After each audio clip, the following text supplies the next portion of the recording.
Hey everyone, this is your very favorite history teacher. Let me see your transcript. Welcome to another ASCA interview. Um, and tonight, hope you have your favorite drink, your favorite snack, maybe some pen and paper. Because we're going to ask tonight is Ask a White Person. Um, I didn't want to give it all away. What kind of white person you guys were going to be talking to today? You're actually going to be talking to, I believe, uh, an activist from a group called Surge. It's called stands for Showing Up for Racial Justice. So these are like, think about these are woke white people, and they teach other white people how to be less racist, basically.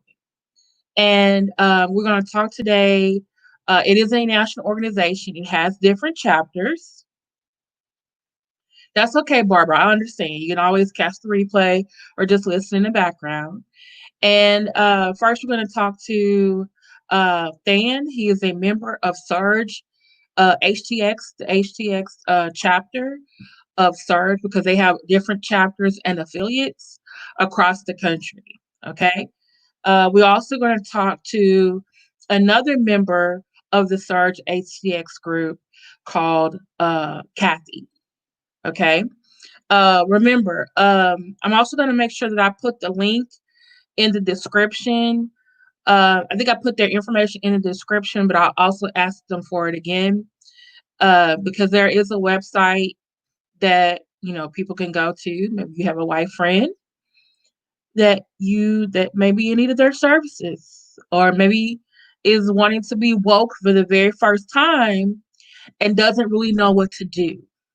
Okay, they're kind of like green behind the ears, and so they need some help. And so this is an organization that actually can help them with that. Okay, so I'm going to bring on Nathan. He goes by Than, and I'm going to bring on Kathy. Okay, everybody. Thanks, Daryl. I understand. Okay, so let's go ahead and ask.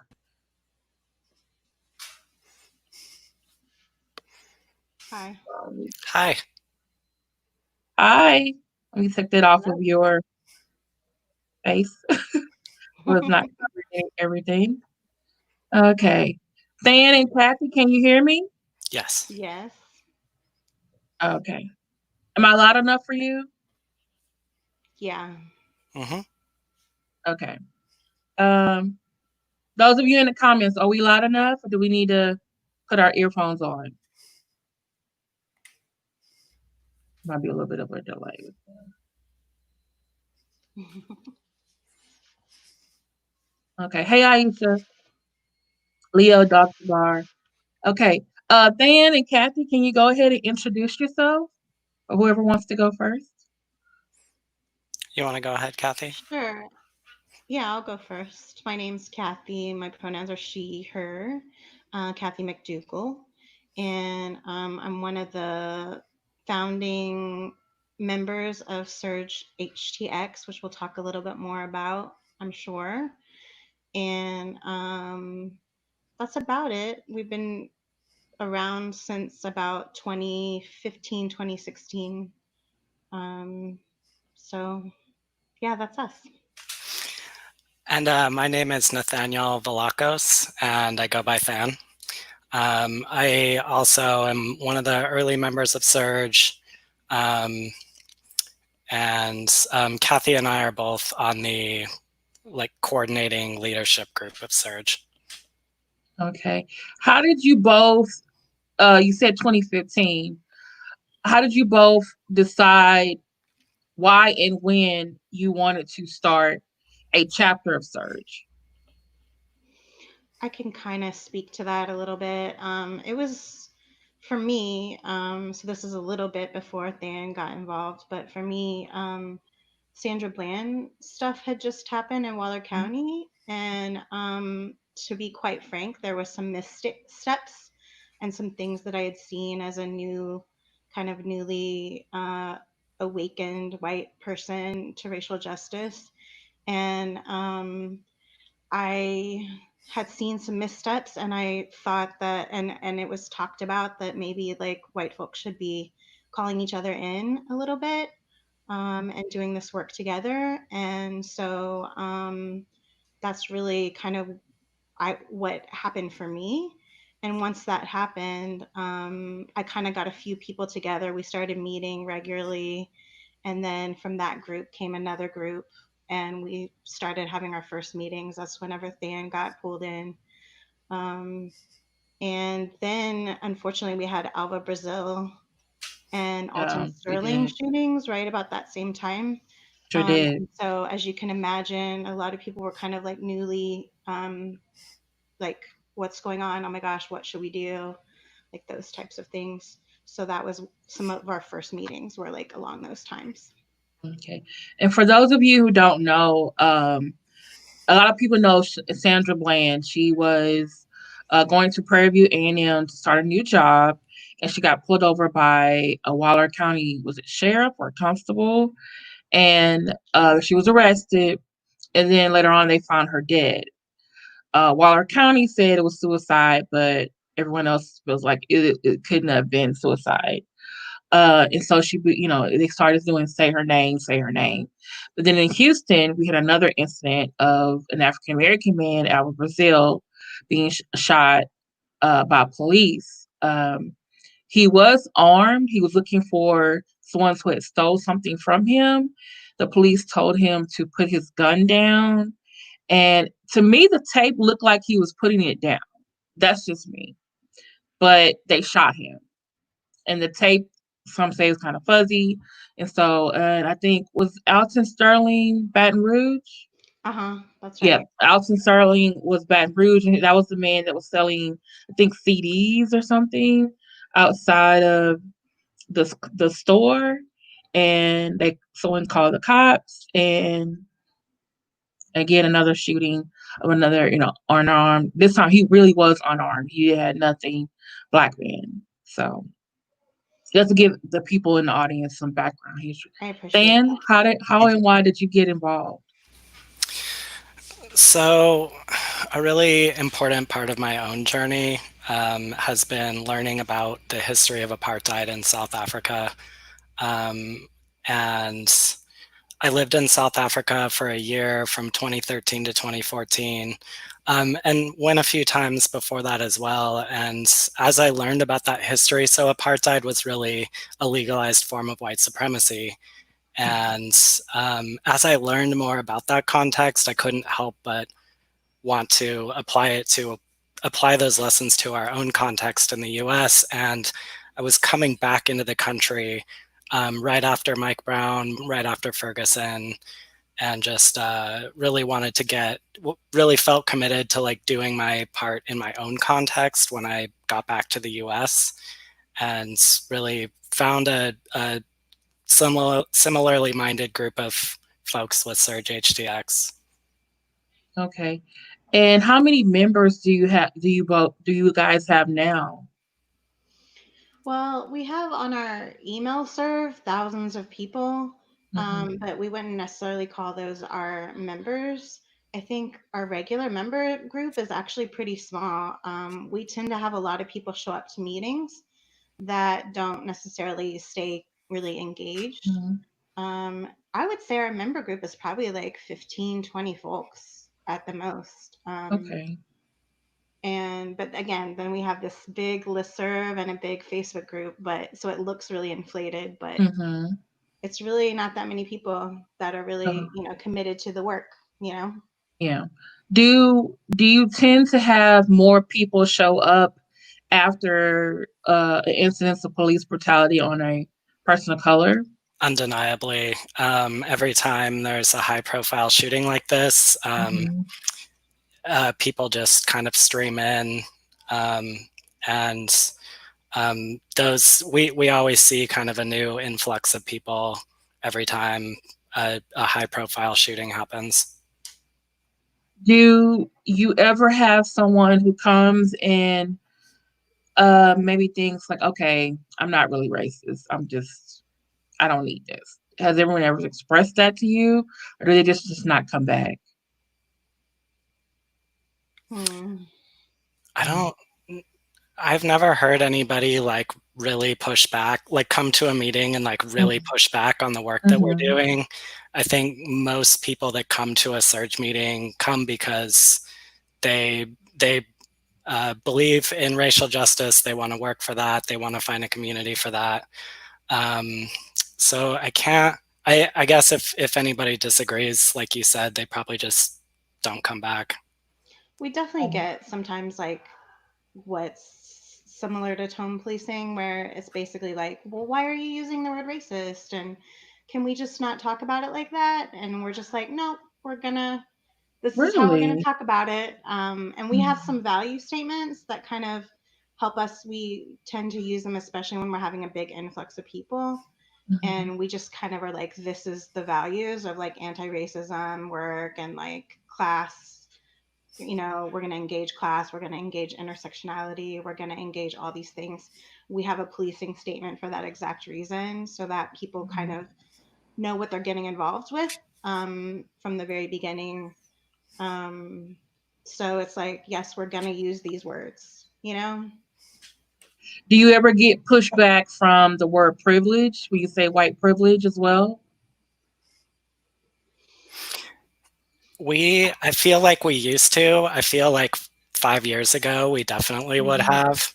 It's Hmm. been really interesting to see how white privilege has become a much more mainstream idea, even over the last like 4 or 5 years, to where like it was laughable to a lot of people at first that this thing called white privilege exists. And now we're kind of, now I think we've moved on in the language in a lot of ways to white supremacy. And like that's the new kind of thing to get people to accept. But um, I feel like we used to get pushback about white privilege itself, but not so much anymore. Okay, because I know sometimes I see, for example, there was a last week. There was a, I think it was last week for last. There was a white minister from Atlanta, and said on his program, some people have a problem with the word white privilege. Why don't we call them white blessings? And so a lot of my African American friends were like really like, what did he just say? They're white blessings, basically implying that slavery was a white blessing for them and basically a curse for us. And so it's just like hearing you say you're not getting pushback anymore. But then I'm wondering about this man who is a minister and has a church. How many of his other parishioners think like him? So I just, I'm glad that some, like I said, some white people are understanding like, hey, it's white privilege, it's really a thing. You gotta, put that in check. But in a way, he was kind of like giving them a way out. It's like, oh, it's not white privilege, it's white blessings. It's just like Yeah, he no, ended up having to apologize for that. But it's just like you said that on a program and everyone's following you. It's yeah. you're absolutely right. And I definitely don't mean to suggest that all white people accept the idea of white privilege, because that's definitely not true. Mm-hmm. But yeah, that the whole white blessings thing just kind of reveals another huge problem in our country, which is white American Christianity and the ways that it really does prop up a white supremacist system and give it legitimacy. I was really happy to see on your website. I went to the Surge website, and I guess there's a program you guys have called Surge Faith, and it said to serve as a moral theological background of white that Christianity has served as a moral theological background of white supremacy. Because in African American community, we say that all the time, but it was like, oh wow, someone else gets it.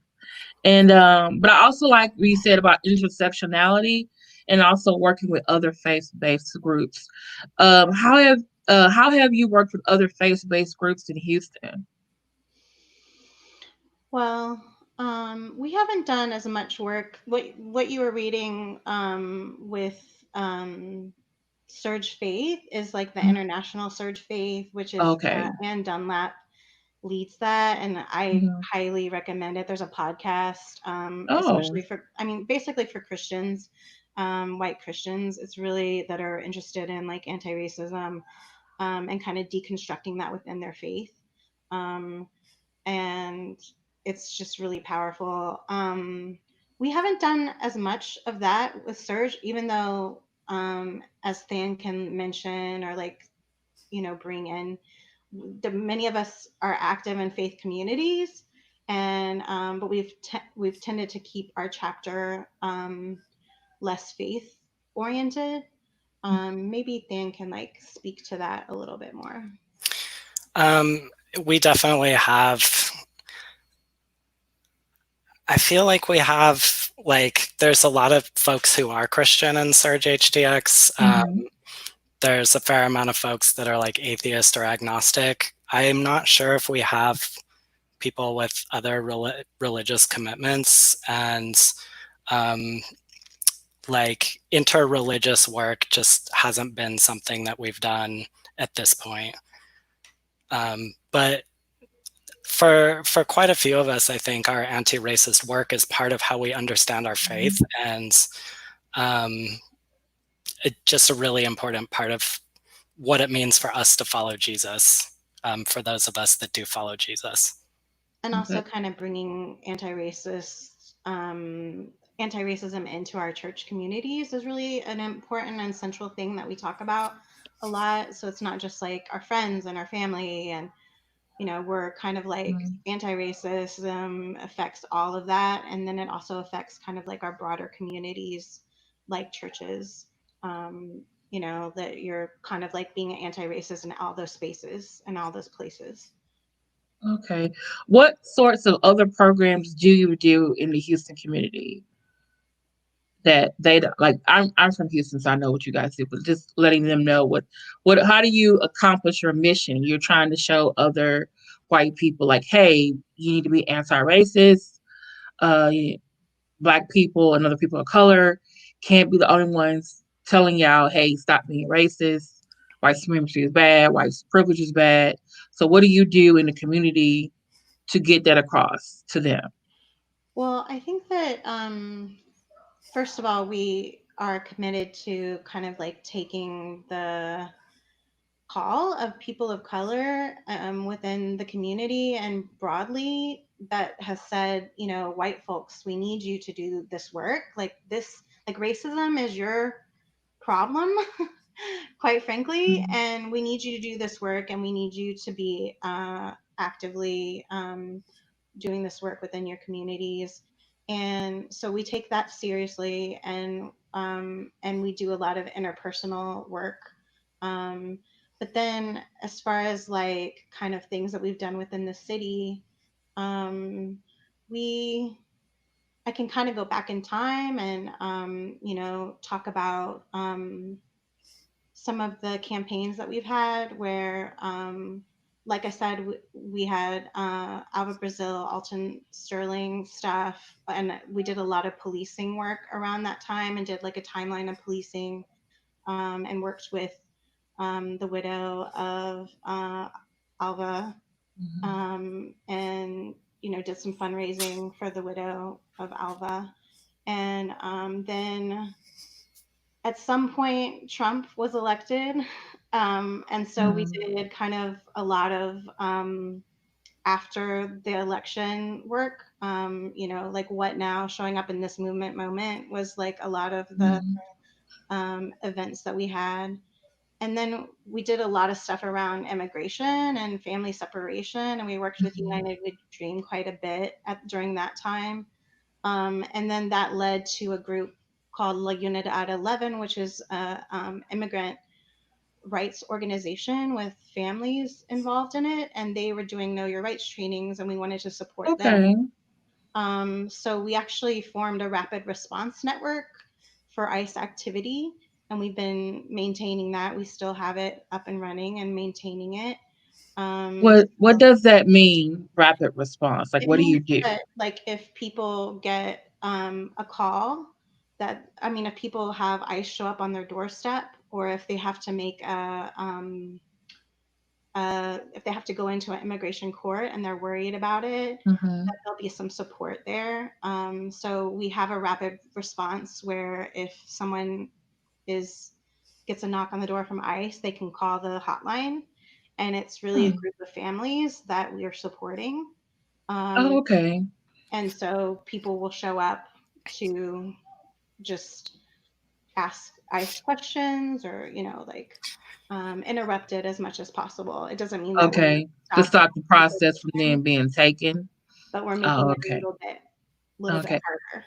Okay. Do you guys do I know I saw on the website and I was gonna ask you guys about it because I know you guys I've seen you guys work with like you said, the Widow Alva Brazil. And I think I just saw you guys were doing a fundraiser helping other Black and people of color LGBTQ organizations. But I saw something on your website about what White Allyship 101. Can you explain that a little bit more? Maybe Dan could take that. Um, Okay. I'm not sure. Well, Kathy, do you know?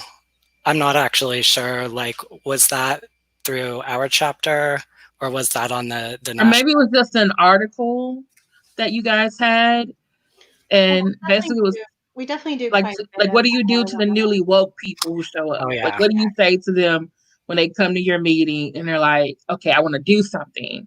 yeah, that makes But sense. at the same time, you have to let them know, like, hey, it's great you want to do something, but you can't be the center of attention trying Mm-hmm. to advocate and be an ally for other Black people and other people of color. Absolutely. That's what I want to know. Like, what do you tell them? Like, okay, they come to a meeting. What do you say to them? Like, what do you know? So one of the things that we try to do on a fairly regular basis, although COVID-19 has really disrupted this, but we try to hold these entry events where white folks who are like brand new to racial justice, can just come and hear the basics about what Surge is, what we do, what things like white supremacy are, and how they can join the work if they're interested.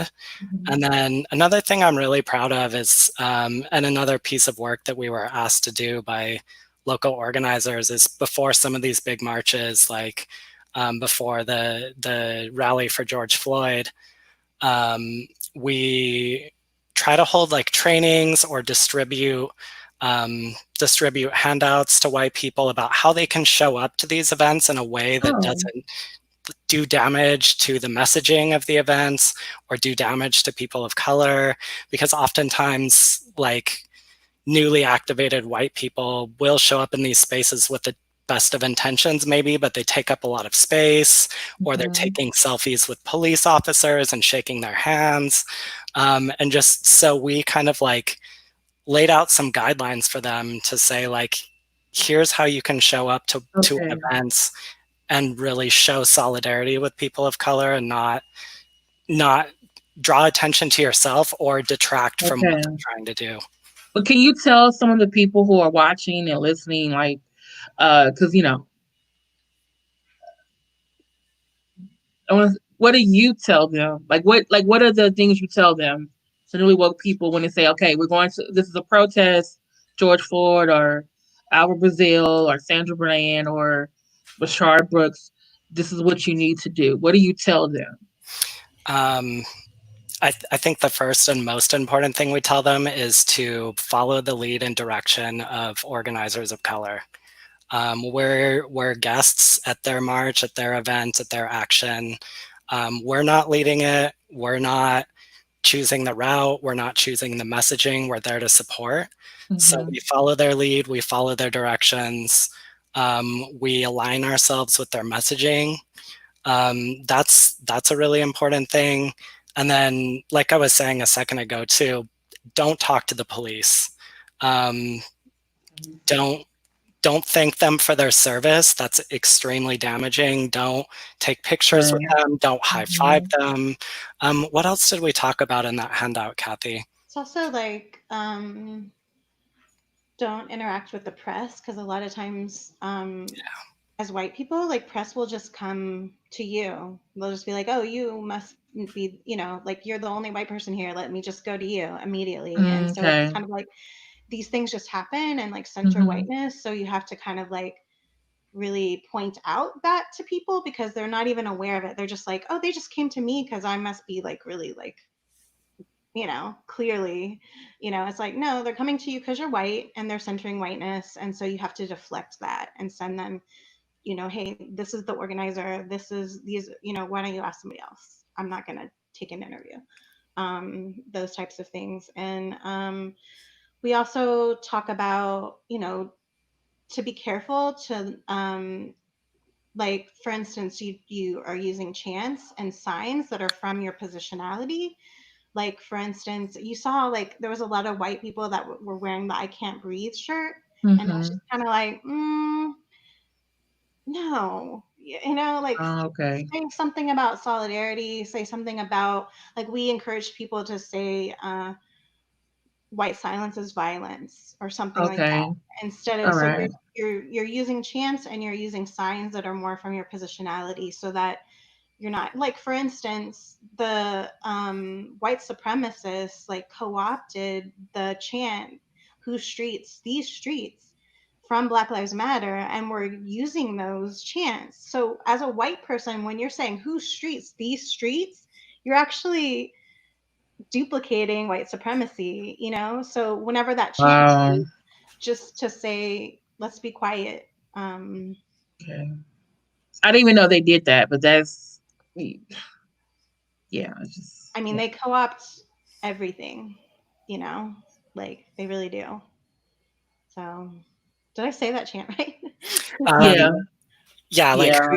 whose streets, our Our streets. street. If white people say that, like, they're not our streets. Like, that's not the point of this march, is for white Yeah. people to say these are our streets. It's Um, just different, yeah, and we also talk about using our bodies in a protest, Okay. to kind of like using your privilege and using your position to, for instance, like, shield people of color from the police. I mean, there's been Okay. So like step in front of them and the police, because I think I saw a couple of instances of that. hmm When CNN was showing different people, different protests in the city. And I did see some white people. I think this black lady was about to be hit, and another white lady stepped in front of her, and the white cop stopped. And I was like, "Wow, she used her privilege hmm to help someone else." So I was just like, "Okay, Yeah, we definitely, and we want to engage that more, because we've been asked to by Black Lives Matter Houston, okay, to, like, they're very clear in Black Lives Matter Houston marches. They'll actually ask white folks to step to the sides and form, barriers, or oh, to okay, go to the outside lines. And so those are some things that we can help as Surge HTX. We can help to, like, train people to do the things that are being asked of us. okay." That's awesome, hmm awesome. How can? And I think you just asked my other question. Um, what did you think about? Well, let's go back up. After the election of Trump, what was the first thing you guys did? Did you guys like get on a group message and a group text? Did you get emails from people like, I can't believe this man became president? What do I do next? Like what happened? Yeah, it was definitely another flashpoint moment where, honestly, we as Surge, like the core, were kind of like prepared for, like, either way, this is kind Mm, of gonna, there's gonna be work to do, but we knew that if Trump got elected, it would be a flashpoint. And so, and we knew kind of already. I remember we had a, showing up in this movement moment after the election was the name of the event, and like 200 people showed up at least. Um, and we went over who's vulnerable, who are the groups that mm, are vulnerable, yeah. and it's like, literally, of course, that's who's been affected: trans folks, Hmm. black folks, um, you know, and Immigrant children, because they're still in ICE. and immigration, Yeah. we didn't know how terrible it would be, like, but we knew it was going to be terrible. Hmm. And so we started kind of like organizing and gearing people up for all these things that have now Hmm. been even just more horrible than we imagined.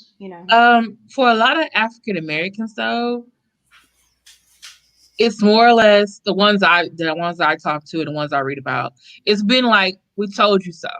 Like, we told y'all this was going to happen, but you didn't believe us. Yeah. And now some of you are figuring it out, and they're like, y'all like, how can our country do this? And it's like, well, and I always tell my friends get on me, but I always tell them this. I always say, they must not have paid attention to history class at all. It's like, no, I mean, like all these protest movements since the American Revolution, and y'all are trying to figure out, how did this happen?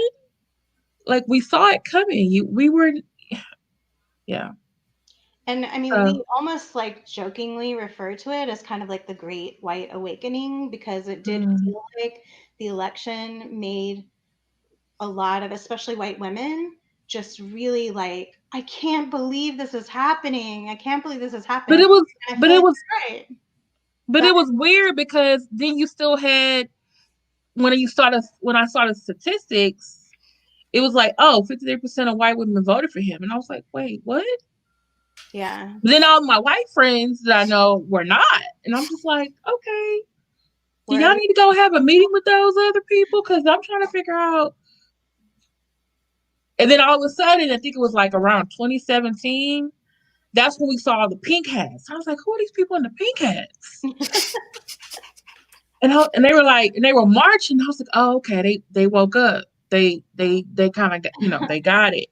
Or maybe they're the ones who didn't vote for him, and they got mad at the ones who did. Because, you got to go to Christmas. Oh, that's what my other question was.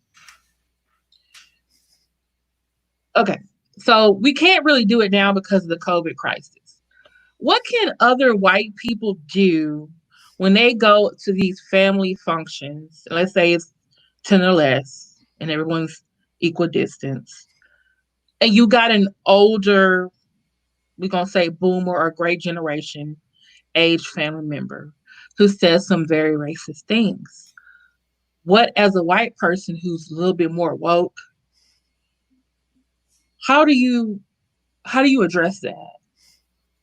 And let's say there are no other people. Let's say there are no other people of color there. There's no in-laws, biracial children, grandchildren. There's no Black or Hispanic or Asian spouse.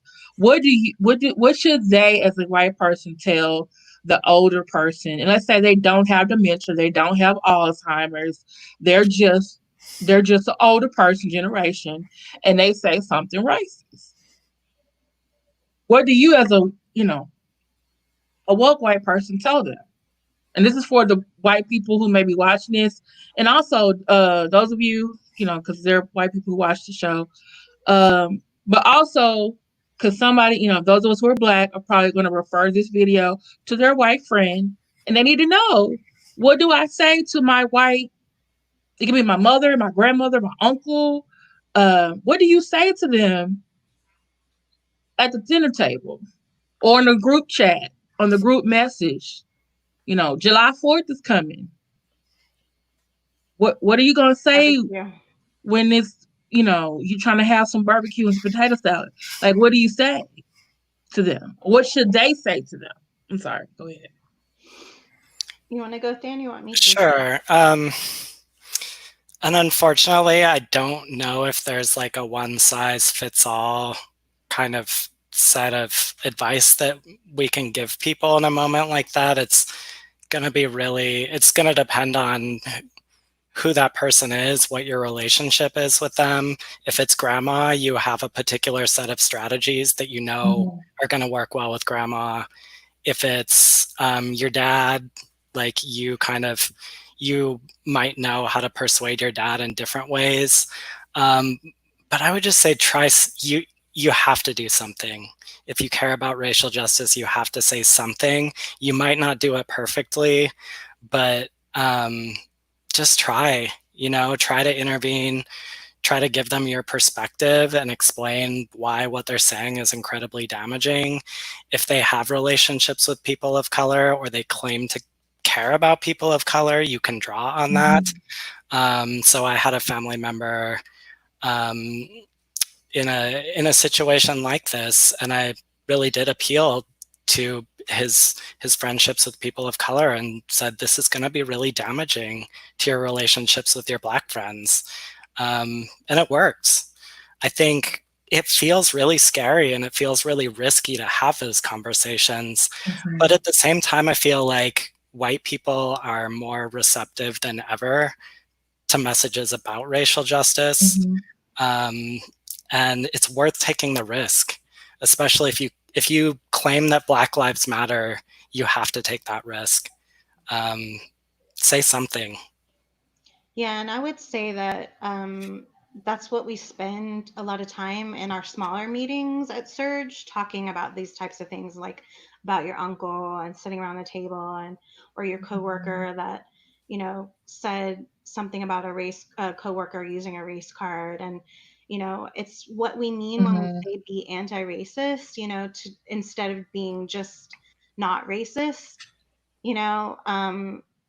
You can be not like, if your coworker at work is coming to you and saying, oh, so and so used the race card, you can go home and you can tell your partner, you can talk to your friends and be like, oh, can you even believe these people are so racist? I can't believe it. You might even post on social media, people are racist, but that's just being not racist. And what's being anti-racist is actually using your privilege and having these conversations. It's going to come up more frequently with you because of your privilege. And so you can use your privilege in that moment to actually deflect, and really interrupt white supremacy and interrupt racism. Okay. And I think it's probably one of the most important things that we can do. It's hard because white people, we're not taught about race. We're not taught to talk about race. We're taught that it's taboo. That's why a lot of white people don't even like it when you say white people. They're like, why do you have to say something about it being white? Because there's whiteness. Okay. That's The construct, yes, okay. but it's Hmm. and it feels uncomfortable for white folks to have those conversations, and they get really fragile around them. But that's why white people need to be the ones to kind of be doing this work, because if it's up to people of color, it just takes so much. I mean, like, I'm a queer white woman, and if you have somebody being anti-gay, it hurts me, and so it's hard for me to take it on because I'm personally wrapped up in it, and you're talking about Yeah. my body, and you're talking about who I am and my identity. um, you know, but if I'm talking as an ally, I can invest a lot more energy without Yeah. it being, yeah, it's frustrating. It is frustrating, but it's not painful to me. You know what I mean? Yeah. Because there's yeah. Yeah. And I think Kathy's right. I mean, I would just add, I think the culture of white supremacy, or part of the culture of white supremacy, is not to be confrontational. You don't rock the boat. You don't talk politics. You don't bring up sensitive topics. And so I think the act of making an issue of what they just said in itself is a challenge. And it definitely, at the very least, lets them know where you stand. And they know it's not okay to bring that crap around you. Yeah. I wanted to talk about um because you said you don't have members. But you do have people like, on your listserv. So do you not like recruit? Do you go to white neighborhoods or white places and try to talk to other white people about, hey, this is a really great group, Surge, come join us? Or is it just like word of mouth, people find out about you? It's mostly word of mouth, Yeah, yeah. And we used to have meetings Well, we had meetings every week actually for a while. So every other week we would have what's called our education working group. And that's Okay. where we would meet at the Center for the Healing of Racism. And we would talk about some of these issues together, talk about where we're seeing racism in our daily lives, how to have those tough conversations with family members. We read books together, and we would plan like broader educational events for people. And then Okay. on the other weeks, we had a meeting of what's called our action working group, which organized the campaigns or some of the actions that we were involved in and kind of planned those. And that had tapered off a little bit even before coronavirus, but coronavirus certainly completely wiped out any kind of in-person events that we would be having. But we would advertise those meetings publicly on our Facebook page, and folks that were interested would show up. And sometimes we would boost those posts until I think Facebook decided we weren't allowed to do that because it was about politics or something. There was some kind of weird technicality where we couldn't pay for those posts as an advertisement. But we would put out announcements on Facebook, and then folks that were interested would show up. But beyond that, we didn't really like canvass neighborhoods or churches. It was kind of word of mouth and like our members talking to their friends and their churches and stuff like that. So if I have, let's say I have a white friend and they're saying some things that, like you say, it's too painful for me to address. Because some Black people are at the point where it's like, we tell y'all, we tell America, we tell everyone else what the problem is. Then someone says, why don't you teach me? And so some people, like I see this a lot on Twitter. Why don't you teach me? And they're like, I don't have time to teach you. I got to teach you not to be racist. Now I'm a teacher, so I have all day. Usually I start teaching them and then they get frustrated with me. And they're like, well, because then they see my bio, I'm a history teacher and I can do this all day. Like, well, we'll just agree to disagree. But you said you wanted me to teach you. So what if I don't feel like, I'm in the moment, I don't feel like teaching you how not to be racist, even though I pointed it out to you and you're still not understanding. So can we like give them your email or your Facebook address and say, look, I need you to go talk to these people. They can help you with this because I don't know how to, you know what I'm saying? Like, can we do that? 100%. That's what we're here for. Absolutely. There's actually, I don't know if you've heard about White Nonsense Roundup, and that's more like a What is social that? media. It's like a social media thing, group where you can even call them into like a thread. You just tag them Nonsense Roundup.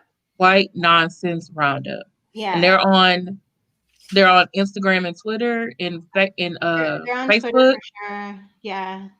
White Nonsense Roundup. Okay, I gotta look that one up because. And that way, whenever you're just in that place where you're just like, I can't, Yeah. you can literally Because I actually tag them in. Because this past week, I actually had to unfriend. I'm part of a multicultural sorority, and so I have sorority sisters who look like me, and some who are Asian, Hispanic, and white. And one of my sorority sisters, who's white, I had to unfriend her, and I had to unfriend her because she had a post up that she reposted that said, Rayshard Brooks' girlfriend burned down the Wendy's, but his wife says he was a good husband and father. And I'm just like, wait a minute, when do we? And so I was like, so I went to her post and I was like trying to figure out how I'm going to address it because I was really getting really angry. But then I started going down her, because I have a lot of sorority sisters all over the country. So she was one that I was not that close to. So I was like, well, I don't know if I need to tell her or tell someone who knows her. So I started going down her feed, and all of a sudden I just started seeing stuff that said MAGA, stuff with red hat, stuff with All Lives Matter, and I was like, in my mind, I was like, how'd she get in a sorority? Because I was like, And then so I was like, okay, I didn't know what to do. I mean, at the time, I probably should have like, hey, girl, this is a surge. Go talk to them because I was just so mad. But then what I ended up doing, I ended up unfriending her because I was just like, I can't do this right now. It was just too much. But Yeah, because it's like violence again. Really, like she doesn't know it, but she's inflicting violence. And yeah, it was just like I can't. I'm like, and I'm just like, yeah. Yeah, and you shouldn't have to. Yeah. So, and then my other sorority sister, who is white, she said, I think you need to address it with her. And I'm just like, but I don't know. I'm just tired. You know, I'm just tired. And so, but yeah, but like you said, I probably still can't give her y'all's email and Facebook cause she absolutely. needs it. I just saw it and I was just like, I can't believe, and we're supposed to be sorority sisters and you got All Lives Matter Yeah. on your page and you got something with Trump in a MAGA hat and you just demonized a black man who just died from police violence. I just couldn't believe it, Hmm. you know? So, Yeah. hold on, we got some questions. Mhm. Before we get to the questions from the audience, is there anything else you want to add? Anything else that you really want people to know about Surge? Oh, we just did our rapid response training, right, Kathy? Yeah, we just did our Okay. rapid response training, and we have we're starting a Sunday action hour, which is for white folks to take action, and so that's going to be once a month on a Sunday, and basically people can follow our Facebook and find out Okay, about all us. right. And I put everyone. I put their Facebook address in the description. So you definitely because I actually a friend of mine, another friend of mine who's white, and she lives in the Woodlands, and she wanted to do something as a George Floyd died. She was like, I want to do a protest here, and she was like, but I think I'm going to be the only one there in my family. And I said, well, why don't you try some other people? And I was like, Surge. So I sent her to your page, and Yeah. Nice. I think she ended up going to the Yeah. Montgomery chapter because that was close to her house. Yeah, And that's so awesome. she, Maureen, yeah, and so she got involved with that, and she had a protest, and she had a nice group there, nice size group there. So I'm glad you guys were able to help her because she was calling, she's like, I want to do something, but I don't know what to do, and I don't think no one else is going to show up. Mm-hmm. Um, Dog Cigar, whose Twitter handle? The White Nonsense Roundup, right? Yep. Yeah. If someone Oh, asks, and if they wanted to give money to I'm sorry, if they wanted to give money to Surge to say, hey, I want to help y'all help other white people because I don't have time. we I just actually want to give y'all some money. we actually, other than our rapid response, we don't take money unless we're taking up funds specifically for people of color led organizations. So Oh, the one that we just did was hmm, for Pride Month, and that was for the Truth Project. the truth. So Do um, you have the link? Can you send it to me in the yeah, chat and I can post it? yeah. Do you see private chat on the side? Oh, yeah. And I Um, can put it. you were asking about the Truth Project's like Facebook page or the fundraiser The itself? link where they can for your fundraiser. Okay. Yeah, let me find that. That might take a minute. Thank Oh, you. okay. But the Truth Project is an amazing organization. I encourage everybody to check that out. It's really about like healing through the arts. So the Truth and Truth Project stands for Mhm. Telling Real Unapologetic Truth Through Healing. Hmm. And it's an organization for LGBTQ communities of color and their allies, Okay. spoken word, poetry, visual art. Their events are amazing. They do really great work. And They get a lot of their funding normally through an event called Bunnies on the Bayou. Usually they'll get something around $12,000 through Bunnies on the Bayou. And that event did not happen because of COVID-19. So we were trying to raise money for them to make up for some of that loss. Yeah. Okay. Hold on. Aisha, you said no to the student. Okay, Aisha, I think you came late. They said at the beginning that it was the death of Sandra Bland. Kathy said it was the death of Sandra Bland, and then Alva Brazil. That's how she got started with the organization.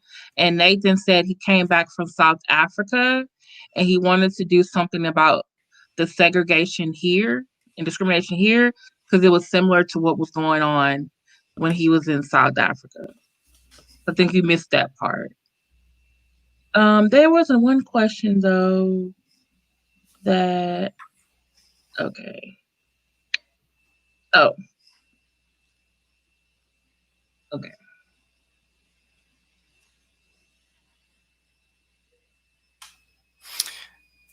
Okay.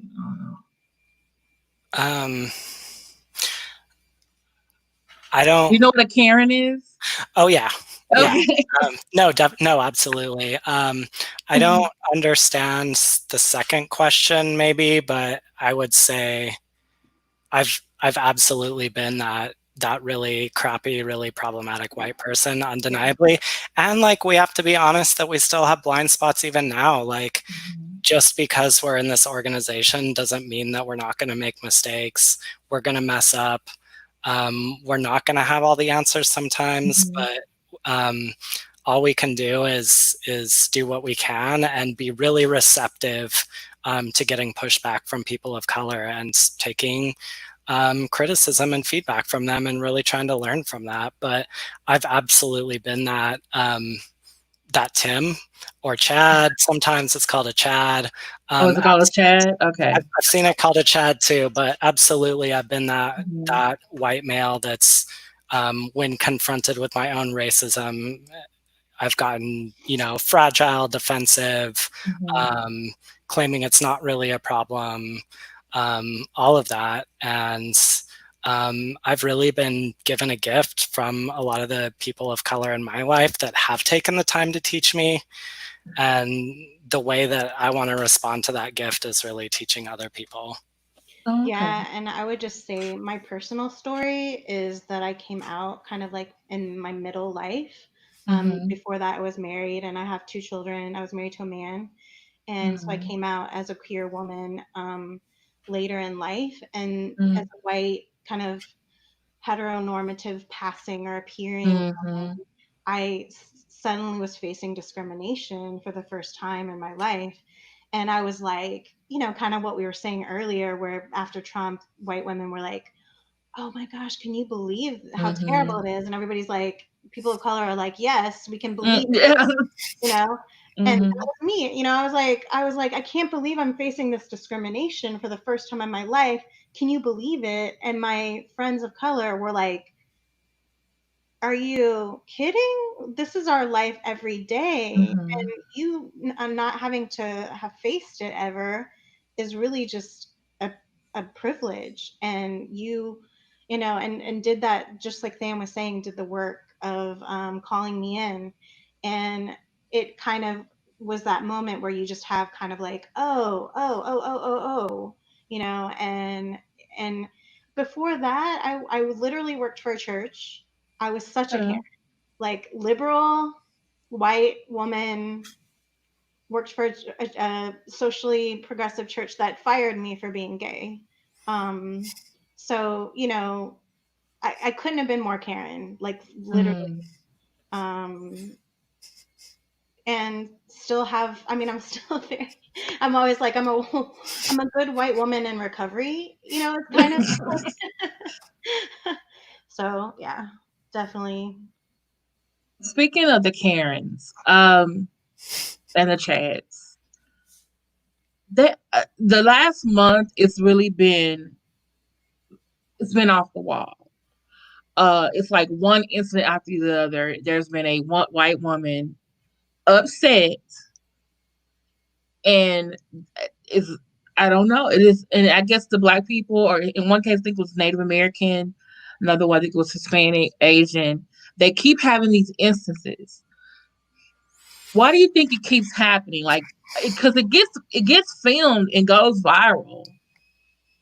It's all over YouTube. It's all over the regular media, and a lot of these people have to then apologize. They lose their job. Um, so why does it keep happening? Why aren't the other people who are Karens realizing, oh, maybe I shouldn't say these things or do these things when I go out because this is going to happen to me? Or do they just not realize that they're Karens I or think when Chads? I think when it happens in the moment, honestly, they're just not thinking at all. It's a very primal, very instinctive reaction. When white people have their white supremacy or whiteness challenged, they can get extremely angry and Hmm. extremely violent if it's suggested that they don't get to make the rules. They have to follow the rules, like in the case of Amy Cooper in New York. Like, Mm. um, what's that her name? Yeah, that was her name, Amy Yeah, Cooper. yeah. They don't get to make the rules. She has to have her dog on a leash just like everybody else. But Mm. as soon as she's called out for that, she reverted to these really disgusting and violent strategies of basically calling the police and trying to put a target on his back. That was just Um, so horrendous. I'm like, you know what's going on in the world today with cops and the police, and you call the police on a black man and because he told you she to put a leash on your dog. I'm just like, And she is presumably a liberal woman. She, from what we know, donated to um, Pete Buttigieg. Like, I think she's a registered Democrat. mm, Democrats are not any less racist than yeah, Republicans in a lot of ways, especially when their whiteness is called out. it's Um, that's they, true. they can really flip out. hmm What about it's an incident that happened the other day. I believe it was a protest march, and it was Black Lives Matter march, and a white couple come out, Chad and Karen, or Karen, I think they call them Karen and Ken. They had their guns, which we have the right to have guns, and literally was pointing at protesters who were walking by their house. Like, what do you? I mean, when you see that, like, what do you think in your mind? I mean, I think that we have to, especially right now when things have gotten so escalated, and so polarized, people really do believe that, like it's very clear that white people, like gun advocacy groups, are for white people. Hmm. White people are allowed to have guns and black people aren't. And that's policed. And it's like been proven time and time again. That's why this woman was calling the police um, on Hmm. someone, because she was weaponizing the thing that's been weaponized against people of color. Like, she was just doing Hmm. the thing that we all know, like on some level, that just proves that on some level that the police are there to enforce white supremacy, and that policing is there to enforce white supremacy, and so I just think that it speaks to such a sick systemic pattern that people literally believe that they can just call on it because they're white, you know, and Hmm. and their power and their privilege are just weaponized in that way. It was really interesting, though, to see them now changing their story. Like, I read something today about how they're now saying, like, oh no, like they saw white people being violent and they were worried about that. And that's why they really had their guns. And it wasn't about black people at all. And that's just so obviously a lie. And what they were doing was really obviously intimidation. Bottom line, like they're trying to intimidate peaceful black protesters that just happen to be on their street. I even saw a grandmother. There's been controversy with the Confederate flag, and she was at some, I don't know, I think they were having their own Confederate rally or something like that, and there was like a rival protest of people who were against the Confederate flag. And this grandmother said, has a Confederate flag in her hand, I'm going to teach my grandchildren to basically hate you and love this flag. Wow. Then she got, I guess, got a lot of, pushback from that. Then she comes out and apologizes. Well, I really was just saying that because there was another lady that I know personally. I don't know her. I know her personally. We don't get along. I was saying it to get back at her. And she just happens to be Black. And we're just like, then she's like, and then she tries to say, I blacked out. And I'm just like, you blacked out and you were waving the flag. You were blacked out. I'm just trying to figure it out. Didn't Rosie O'Donnell say that she blacked out when she was saying incredibly racist things too? I seem to remember something like that. Yeah. She was saying something about her Ambien was making her racist or something. Oh, that was Roseanne. Oh, Roseanne. Roseanne said sorry. she was on Ambien, and then the company came out and said racism is not a side effect of our medication. Actually, Dog Cigar made me remind me of a question I wanted to ask you, because you said when you have your meetings, you tell the members, okay, when you go to the protest, don't take up most of the space. Be careful not to say the chants. What do you do about, or how have you responded, or what have you done? Because in the recent weeks, we've seen a lot of African American and also other allies at these protests. Then we also saw the looting and the vandalism, but they were not all Black people. There were a lot of white people. Were these new woke people? Were these Antifa? Are these outside agitators? Were these white cops in undercover? Like, I don't want to blame people that are not necessarily involved, even though the president's trying to say, oh, it's Antifa, and let them a terrorist organization. But then what I looked up, Antifa is not a organization. It's just, in a way, that's a movement. Yeah. We could. So I'm scared to say it, but I'm anti-fascist, so I'm Antifa. That's literally all you're saying is that I'm. That's what I was wondering too, and I was like, okay. I mean, yeah. I don't know that we'll have a great answer for this. Maybe Daniel, but I think that there was definitely some provocateurs happening. I think there was definitely like some of those images that you saw where there were people that were, dressed like they were there to disrupt, and we know that, for instance, there were fake rallies that were, George Floyd rallies. What? There were fake rallies? Yeah, that were probably white supremacists, like trying to fake people out. And so some of these things have happened where, some of that is happening. And then I think that some of it is probably white people that, and I think that some of it is white people that are newly woke. I think that some people just literally do not value property. They believe that people are worth more than property. And so I think some of the looting that we saw has to do with that, where it's like, people are like, it's not, this should be all shared anyway, that their politics are basically, like life is more important than property. And so I think we saw some of that as well, where people just, that's why we had like whole city block in Seattle, like with people just sharing food and shutting down the police department completely. Wow, everybody said that was Antifa. Well, I mean, yeah, it was some anti-fascists, but it was mostly people sharing food, So one of my friends said, maybe you can comment, I think some white people showing it's okay to just not say anything, walking away and just shutting up is fine. Yes. Absolutely. Yeah, 100%. I mean, I think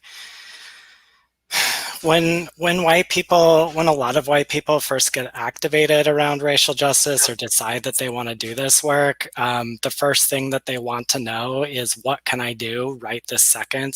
What's an action I can do? How can I go out and solve this problem that is racism?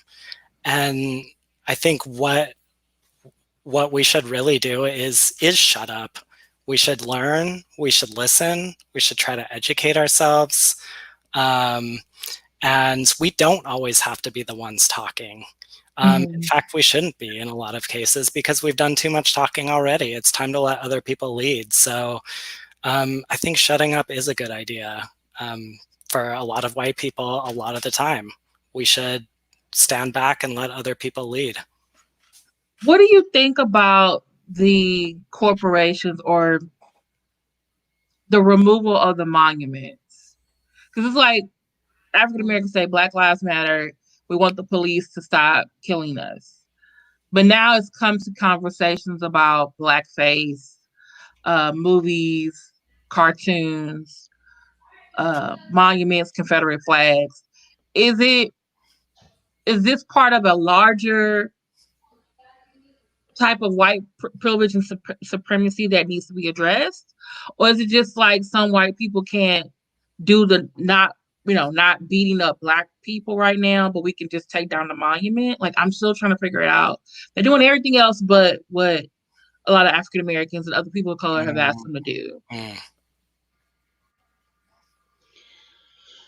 I think, this is just my personal opinion, that those monuments were put up as monuments to white supremacy, and like especially the Confederate monuments, the Columbus statue that was just taken down. These were put up as monuments to kind of like the god of white supremacy. And so I think it's okay to say that we want something different. And like when we look around in our parks, that we don't want this to represent us anymore. And a lot of people were really upset that they were put into a museum, but I actually feel like in some ways that might be good, because instead of just destroying them, because I think that when we look at like Nazi Germany, we want to remember what happened so that it doesn't repeat itself. And so I think that and that's just my personal opinion on that topic. Okay. It is really interesting though that about 3 or 4 years ago, they had this exact same movement in South Africa to tear down these statues of colonial figures. They were in South Africa not only tearing them down, but throwing feces on them, covering them in paint, covering them with garbage bags, like doing whatever they could. But another big push in that country too, to really try to like undo the symbols of this legacy of colonialism. But I think at the same time, like, you make a really good point, like tearing down one statue is not going to address the structural issues that are very real, that a lot of people live every day and that have life and death implications. And I think it is really important to listen to people who are most affected by these issues, and not just decide that we can tear down a statue of Christopher Columbus and game over racism. Like we've done our part now. Like that's clearly not enough. But I think, like Kathy said, we need to build like a new collective history that respects and values all like people of color and doesn't do violence like these statues do, and speak to a legacy of violence and celebrate it. A lot of these statues like actually went up in like the 1950s and 60s. Like during the civil rights movement. Yeah. And they're not, and some of them are not in the South. Some of them are in other places that, did not even fight. It was a territory during the Civil War. They didn't even fight in the Civil War. But you got Confederate statue, you got places named after, My other friend has a question. Why does Kathy have she, her next to her name? Oh, it's kind of a habit. I use my pronouns so that if anybody in the room is trans, that they can also use their pronouns and feel comfortable to use their pronouns. Or if someone, has pronouns that you wouldn't necessarily assume. I mean, for me, it's pretty safe assumption she, her, but you just never know. Yeah. So I use pronouns kind of everywhere I go. If I'm ever writing out a name tag, I'll put my pronouns as well. It's just a practice of being trans inclusive. And I should have done it too. Honestly, I just wasn't Mhm. thinking about it at the time. But at our meetings, we write our pronouns on our name tags and say what our pronouns are, and just make that part of our spaces when we meet. Okay, cool. Are there any other questions from those of you in the chat? Thank you for the question, Roxanne, and Mad Church Disease, and Aisha. Any other questions? Did they answer all the questions? It might be a delay. There was a lot of good comments I was reading. Yeah. Really good comments. Yeah, everyone's pretty excited about you guys being here. Okay, there's one question I want to ask. Is Donald Trump racist? Like, I'm Black. We think he's racist, but I'm asking y'all white. Yeah, I mean, is racist? Is the sky blue? Is water red? Like, oh my God, 1000%. Yeah. Okay. Yeah. So the next time someone tells me Donald Trump is racist, I can say my white friend say he's racist.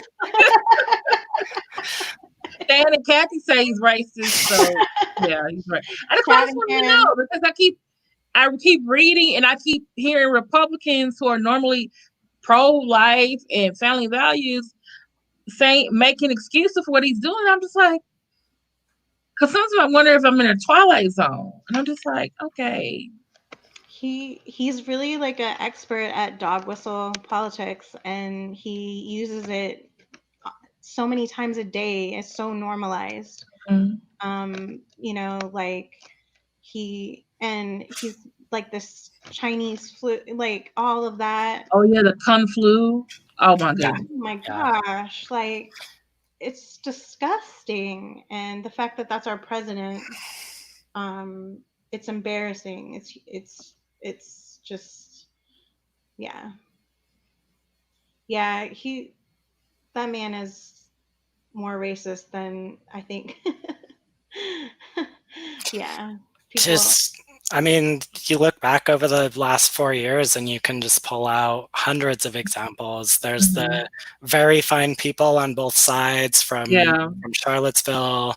Even just a couple of days ago, like retweeting a video of people saying white power. And then I can't even believe I can believe he did it, but then I can't. Because it's like, I know you had to hear that. Like, just like, who has his phone? Like, someone should be, and not just the words, right? But the actions, the policies, the priorities. I mean, the first day he was president, he was doing all these executive orders. And I was like, oh, he said he was going to do it. And then people were surprised. Like, we told y'all he was going to do this. He said he was going to do it. I would say not only is he a racist, but he's an overt white supremacist, white nationalist. Like his politics are of white supremacy. Like he's, I don't know. I mean, I don't want to make a comparison to Hitler, but he's Hitler-esque, in his politics and his beliefs. And it's scary. It's terrifying. Do you think he's actually doing these things on purpose? Like, he always felt this way, now he's doing it? I wonder Or about that sometimes. do you think he's just supported just because? Let me ask the question. I guess the question I'm asking is because there are Republicans in his party. Usually, the president is the leader. Whoever the president is the leader of their party, that's the person that's in charge. Do you think there are other people helping him with this policy, or does he just get up in the morning and decide, you know what, I'm going to do this today, and everybody just goes along with him? Yeah, I think he has a base that he knows that he needs to cater to that are Mm-hmm. that are vocally racist. And he wants to please them. He wants to keep his base happy, but so he's going to say like racist things for that reason. But then he also has the Stephen Millers and Oh other yeah. people in his corner that are even more racist than he is. And those people are absolutely giving him advice too. So I don't want to give him too much credit. Like, I don't Mm-hmm. think he's a genius. I think he does get actively advised by people who are even more gross than he is. And then he's already gross to begin with. So, Oh, okay. All right. Someone had a question. What's considered dog whistle politics? I said it right, so I should mhm. define it. It's basically where I'm trying to give a good example. Like where you say something. I mean, I guess we can use that like kung flu as a good example. Well, I mean, that's almost like two. It's not even dog whistle. Yeah, because he was actually at his rally, one of his rallies, when he said that. Yeah, but it's whenever you kind of like nod to the audience of a racist Mm, policy, or you kind of are engaging. You're saying something that where you people will say he didn't really mean that. Like that's what he's an expert at doing. It's just like hmm I don't Yeah, know. because Kellyanne Conway does it on the regular, Yeah, and he I'm really. just like, Kelly, how, Yeah, so you it's know? like the dog whistle is like not explicitly racist if you take it at face value, but like his supporters know how to read between the lines and see what he's really saying. Mhm. Um, Dog cigar though. The s- when okay, it's still a racist thing for him to say that. The disease came from out of China and now it's affecting other places. That is him responding to his base who are racist and think that China is an enemy. And since China is Asian and not white, that it just makes them there's something wrong with them. So he's being racist. Um, it's the same thing. Think about the Ebola virus. If they had called it the African flu or the black flu, how do you think we as black people would have reacted to that? Hmm. Yeah. I mean, And then like Kung Flu, then kung flu, like kung fu. Come on, that's yeah, yeah, That's like that one's kind of racist. a yeah. no-brainer. And then like I think when he said China flu, the reporters were Asian, which I'm not sure if they were even like Chinese American. He said, "Go ask China," and I'm like, did he just do it to the Asian reporters? Like, yeah. And Mm-hmm. it's not like a group of woke people just kind of sit Mm-hmm. in a room and decide what people can and can't say. Like these things are bad because they actually have life and death consequences for example, Asians Mm-hmm. who are now in America who are now facing a lot more racism, heightened racism, extremely violent racist incidents because people uh, have been like people now believe that um, that all Asians cause coronavirus or they have it or whatever they believe. Like Mm-hmm. it has absolutely led to an uptick in violence against Asian Mm-hmm. Americans. Hmm. It So has, and it's like we don't say these things are racist for mm-hmm. fun. They really truly do damage to people. Mm-hmm. Yeah, because I was very concerned about my Asian American students. I was like, what if they get out there with a racist crazy person who thinks like, oh, you brought coronavirus here, and that's not how it's transmitted. It don't work that way. Because the people who are bringing it over were people who are visiting other countries and coming back, and they weren't all coming back from China. They were coming back from other places. I So, think I think one thing that I like to say about Trump is that it's like America and white supremacy was already, there and in full show. But mhm, like Trump kind of like lifts the skirt up and shows everybody like mm, there's so like it's just white supremacy at its core. mhm, So then it like empowers all this kind of like underlying white supremacy to just be in full show, mhm, and it keeps so it's like Trump, like this was there, like kind of what you're saying earlier, mhm. where you were saying people of color weren't surprised by Yeah, this, and that's why, because it's like, he's just showing us to ourselves, you know, yeah. and it's terrible and it's hideous. Um, and it's not Oh, gotten better. okay. Go ahead. Oh, I'm sorry, Dog Cigar. I totally missed. I'm so sorry. You were just quoting him. Oh, okay. I'm sorry. She don't believe that. Oh She was God, quoting him. I'm sorry. by his orangeness. Yeah, I'm sorry. I apologize. Okay. Do we have any more questions? People in the chat? There might be a little bit of a delay. Sure. Dog Cigar, I don't know. It could be.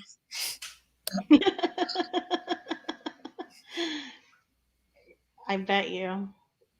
I, Any that more questions? that's a good theory.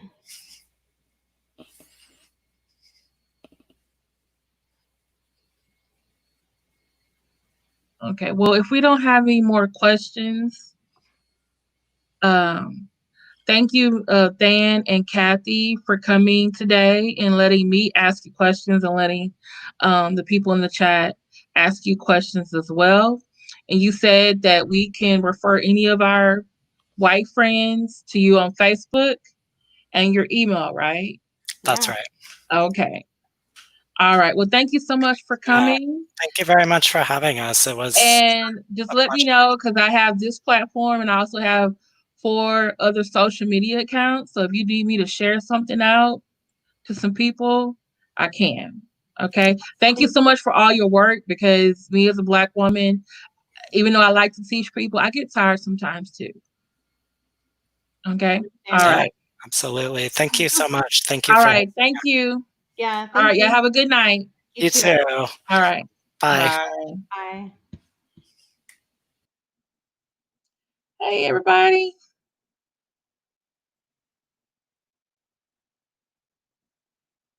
All right. Thank you guys for such. Y'all had some really good questions, some really good comments tonight with Dan and Kathy. Thank you, thank you. Um, do y'all have any other questions for me? Okay. Please like, share, subscribe. If you haven't already. If you got white friends, we all got a white friend. Share the video. Share it on all different social media outlets. Okay. Because that's when white people need some help because they want to or not, you know. Um, so what was I gonna say? Oh, make sure you're here next Tuesday. I have another person lined up for my Ask a series. Ask a transgendered woman. Okay? Ask a transgender woman. It's next week, next Tuesday, 7 p.m. Central Standard Time. That's true, Life is Lay. You're absolutely right. He has people who knows what he's saying, thinks like him. If they agree with him, he gets rid of them. Or like what has happened with his administration, they decide to resign. They're like, okay, I can't do this no more. This man is toxic. Like when I went over narcissistic bosses, Donald Trump is one. Mm-hmm. Donald Trump is one. Thank you, Matt Church Disease. I really do appreciate it. And thank you for reminding your followers to come check me out tonight. Thank you, Watson and Leo, for coming by. I really appreciate that. They're part of the TBT squad. They're also friends of the McCrae Kings. And so they came by. Like I said, next week, 7 p.m. Central Standard Time, ask a transgendered woman. Okay? So you guys have a very good night. Love you guys. If you still want something else to do, you can head with me over to the McCrae Kings because they are celebrating their 2nd anniversary today. Okay? Talk to y'all later. Bye.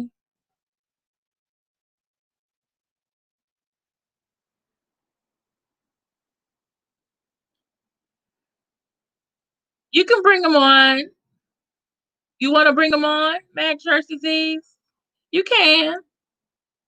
We'll talk after this. All right. Bye.